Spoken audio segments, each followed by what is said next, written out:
આજે આપણે વાત કરવી છે સુરત શહેરના સારોલી પોલીસ સ્ટેશન વિસ્તાર હદમાં બનેલી એક ઘટના વિશે.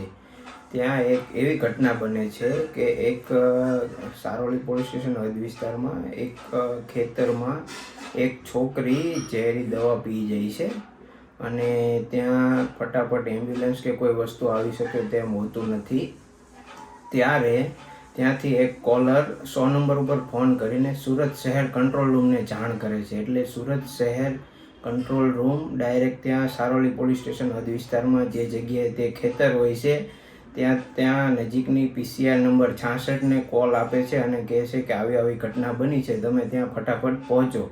એટલે PCRમાં હાજર 3 પોલીસ જવાનો ફટાફટ ત્યાં ખેતરે પહોંચે છે અને ખેતરે જે જગ્યાએ બનાવ બન્યો હોય છે ત્યાં સુધી PCR જઈ શકે કે બીજું કોઈ વાહન જઈ શકે. તમને ગામડામાં ખબર છે કે રસ્તા કેવા હોય છે, એટલે ત્યાં સુધી PCR જઈ શકે તેમ હોતી નથી. ત્યારે ત્યાંથી પોલીસ જવાન 200-300 મીટર સુધી ચાલીને જાય છે અને ત્યાં બનાવવાળી જગ્યાએ જઈને જોવે છે ત્યારે છોકરી ઉલટીઓ કરતી હોય છે અને તેને દવા પી લીધેલી હોય છે. ત્યારે પોલીસ જવાન પોતાની સૂઝબૂઝ વાપરી અને તે છોકરીને પોતાના ખભા પર બેસાડીને બહાર PCR વાહન સુધી લઈ આવે છે અને ત્યારબાદ ત્યાંથી PCRમાં બેસાડી અને રસ્તામાં જતા હોય ત્યારે જ એમ્બ્યુલન્સને ફોન કરે છે. એટલે એમ્બ્યુલન્સ સામે આવી જાય છે.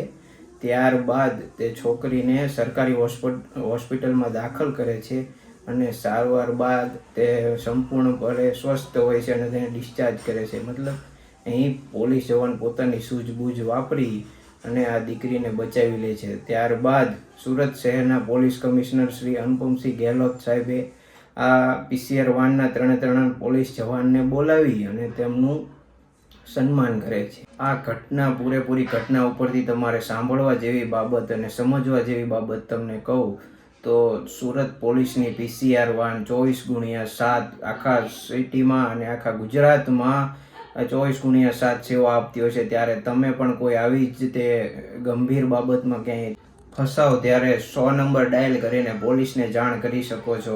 બી aware, be safe. Thanks for watching.